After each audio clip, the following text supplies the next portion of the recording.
Good morning बच्चों। आज हम कक्षा 9 काव्यखंड पाठ 8 चंद्रकांत देवताले जी को पढ़ेंगे, जिनकी कविता है यमराज की दिशा। पहले हम कविता पढ़ेंगे, फिर कविता से संबंधित प्रश्न उत्तर भी पढ़ेंगे। चलिए कविता पढ़ते हैं। अपनी किताब में देखिए।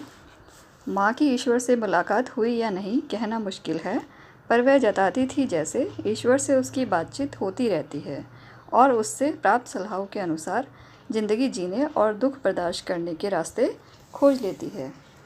इस पद में कवि कहते हैं कि मैं यह बात निश्चयपूर्वक नहीं कह सकता कि मेरी माँ के ईश्वर से भेंट हुई थी या नहीं, पर वह जताती थी जैसे ईश्वर से उसकी बातचीत होती रहती है। परंतु वह स्वयं अवश्य कहा करती थी कि उसकी ईश्वर से बातचीत होती रहती है। वह यह जताती रहती थी कि ईश्वर से केवल उसकी भेंट ही नहीं होती, बल्कि वह उसके तरह तरह की सलाह भी देता रहता है। ज़िंदगी जीने और दुख बर्दाश्त करने के रास्ते खोज लेती है। वह ईश्वर के बताए नुस्खे अपनाकर ज़िंदगी जीने के नए नए तरीके और दुखों को सहने के रास्ते भी खोज लेती है। पद 2 देखिए। माँ ने एक बार मुझसे कहा था, दक्षिण की तरफ पैर करके मत सोना, वह मृत्यु की दिशा है और यमराज को क्रुद्ध करना बुद्धिमानी की बात नहीं। तब मैं छोटा था और मैंने यमराज के घर का पता पूछा था। पंक्ति देखिए। माँ ने एक बार मुझसे कहा था, दक्षिण की तरफ पैर करके मत सोना। कवि कह रहे हैं इसमें कि उसकी माँ ने एक बार उसे चेतावनी देते हुए कहा था कि बेटा कुछ भी हो, कभी दक्षिण दिशा की ओर पैर करके मत सोना, वह मृत्यु की दिशा है और यमराज को क्रोध करना बुद्धिमानी की बात नहीं। यह दिशा जो होती है मृत्यु की दिशा होती है। यमराज अपनी ओर पैर करके सोने वाले को नहीं छोड़ते, इस अनादर से उन्हें क्रोध आ जाता है। अतः दक्षिण की ओर पैर करके मत सोना, यमराज को क्रोधित करने में कोई समझदारी नहीं है। तब मैं छोटा था और मैंने यमराज के घर का पता पूछा था, और उस समय मैं छोटा था, नासमझ था। उसने माँ से यमराज के घर का पता पूछा था। माँ ने बताया, तुम जहाँ भी रहोगे वहाँ से जो भी दक्षिण की दिशा होगी वही यमराज का घर होगा। तीसरा पद देखिए। माँ की समझाइश के बाद दक्षिण दिशा में पैर करके मैं कभी नहीं सोया, और इससे इतना फ़ायदा ज़रूर हुआ, दक्षिण दिशा पहचानने में मुझे कभी मुश्किलों का सामना नहीं करना पड़ा। मैं दक्षिण में दूर दूर तक गया और मुझे हमेशा माँ याद आई। दक्षिण को लांघ लेना संभव नहीं था, होता छोर तक पहुँच जाता तो यमराज का घर देख लेता। पहली पंक्ति देखिए। माँ की समझाइश के बाद दक्षिण दिशा में पैर करके मैं कभी नहीं सोया, और इससे इतना फ़ायदा ज़रूर हुआ कि दक्षिण दिशा पहचानने में मुझे कभी मुश्किलों का सामना नहीं करना पड़ा। कवि इसमें कह रहे हैं कि माँ के बार बार समझाने के बाद उसकी बात मानकर मैं दक्षिण दिशा में पैर करके कभी नहीं सोया। इसका सबसे बड़ा लाभ ये हुआ कि मुझे दक्षिण दिशा को पहचानने में कभी भी भ्रम नहीं हुआ। मैं दक्षिण में दूर दूर तक गया और मुझे माँ हमेशा याद आई। मैं दक्षिण दिशा में दूर दूर तक घूमने गया, वहाँ मुझे जो कुछ दिखाया गया उससे मुझसे माँ की बात और माँ बराबर याद आती रही।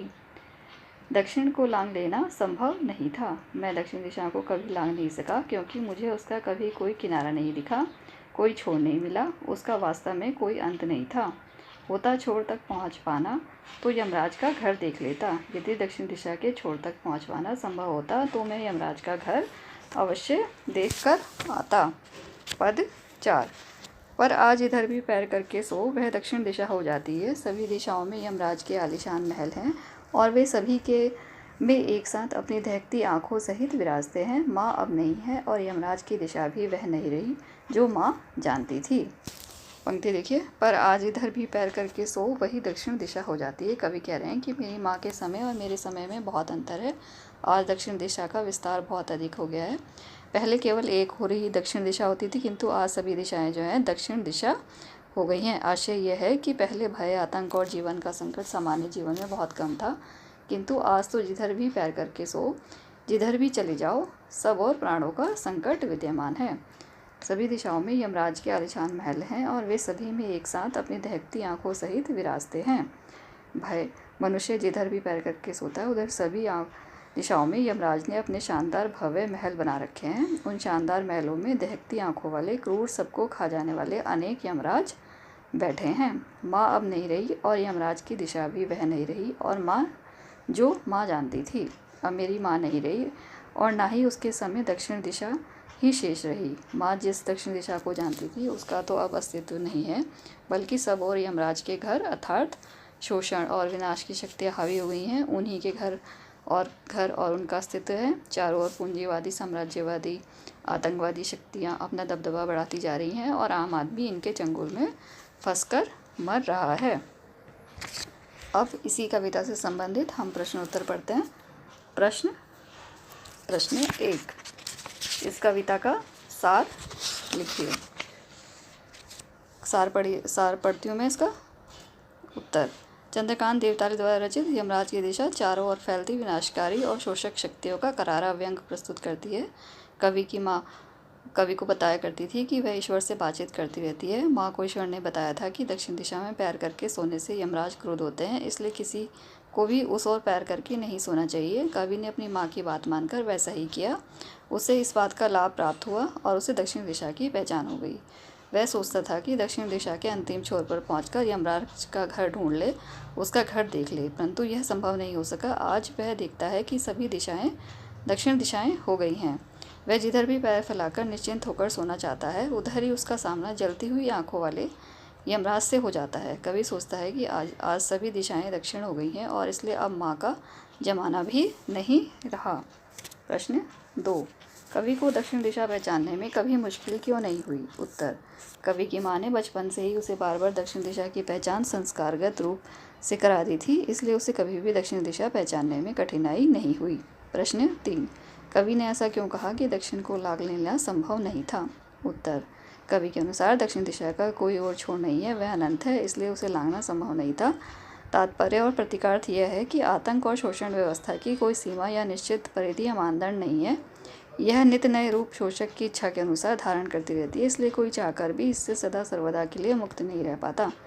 प्रश्न 4, कवि के अनुसार आज हर दिशा दक्षिण दिशा क्यों हो गई है? कवि के अनुसार दक्षिण दिशा भय, आतंक, संकट, शोषण का प्रतीक है।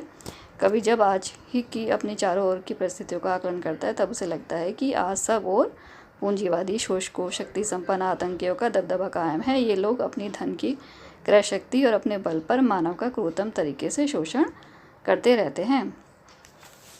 प्रश्न 5, क्या माँ द्वारा दिए गए दक्षिण दिशा में पैर ना करके सोने के उपदेश का आशय भी शोषक वर्ग से बचना रहा होगा? सतर्क उत्तर दीजिए। उत्तर, माँ द्वारा दिए गए दक्षिण दिशा में पैर करके ना सोने के उपदेश का आशय निश्चय ही शोषक वर्ग से बचना नहीं रहा होगा।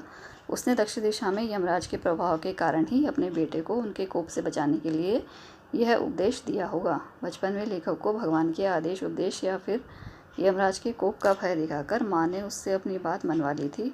कवि अब पढ़ लिखकर समझदार हो गया है। उसने अपने स्तर से दक्षिण दिशा का संबंध शोषण या पूंजीवाद से जोड़ दिया है। माँ ने अपनी बात को प्रभावशाली बनाने के लिए ईश्वर के नाम का सहारा लिया, तो कवि ने अपनी बात को सिद्ध करने के लिए माँ के उपदेश का। सामान्य सी बात को प्रभावशाली बनाने की यह युक्ति कवि की अभिव्यक्ति कुशलता को दर्शाती है। प्रश्न 6, कभी कभी उचित अनुचित निर्णय के पीछे ईश्वर का भय दिखाना आवश्यक हो जाता है, इसके क्या कारण हो सकते हैं? उत्तर, मनुष्य के हृदय में कभी सकारात्मक तो कभी नकारात्मक विचार उठते रहते हैं। जब नकारात्मकता बढ़ती है, तब उस पर अशुभ अथवा अशोभनीय कार्य करने की सनक चढ़ती है। ऐसे में वह मानवता को लज्जित करने वाले कर्म यथा हिंसा, चोरी, डकैती आदि करने लगता है। उसे ऐसी स्थिति से बचाने के लिए मनुष्य से भी अधिक शक्तिशाली परमेश्वर का भय दिखाना आवश्यक हो जाता है। ईश्वर से भय खाने वाला मनुष्य संयमित और मर्यादित हो जाता है तथा सत्कर्म करने वाला अहिंसक और प्रेमी जीव बन जाता है। बच्चों, आप अपनी किताब से देखकर इस कविता को ध्यान से पढ़ेंगे और इसको सुनेंगे और प्रश्न उत्तर को याद कर लेंगे जो आप पूर्व में अपनी कॉपी में लिख चुके हैं।